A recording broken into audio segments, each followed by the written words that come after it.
கக்கன் ஒரு பைத்தியாரன் செருப்பு வந்துட்டு 68 தேர்தலில் 3 ரூபாய்க்கு ஒரு ரப்பர் செருப்பு வாங்கி கொடுத்தேன்.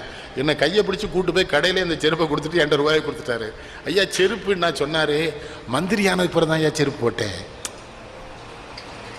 அடுத்து ஒன்று சொன்னார், தாய் தகப்பன் கைக்குள்ளே இருக்க பிள்ளை, நீங்கள் பெரிய பணக்கார விட்டு பிள்ளை எனக்கு தெரியும்.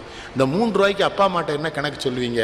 கக்கனுக்கு செருப்பு வாங்கி கொடுத்தேன்னா அப்பா அம்மா என்னை எவ்வளோ கேவலமாக நினைப்பாங்க.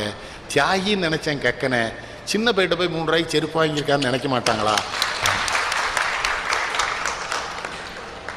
இப்போ ஒவ்வொரு தலைவன்ட்டையும் 30 ஜோடி செருப்பு இருக்கு. அது சில செருப்பை எந்த வீட்டில் கலத்தி விட்டான்னு அவனுக்கே நினைவு இருக்க மாட்டேன்.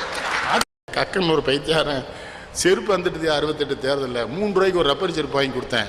என்னை கையை பிடிச்சி கூட்டு போய் கடையிலே இந்த செருப்பை கொடுத்துட்டு 2 ரூபாய் கொடுத்துட்டாரு. ஐயா செருப்பு நான் சொன்னார், மந்திரியானது பிறகு தான் ஐயா செருப்பு போட்டேன். அடுத்து ஒன்று சொன்னார், தாய் தகப்பன் கைக்குள்ளே இருக்க பிள்ளை,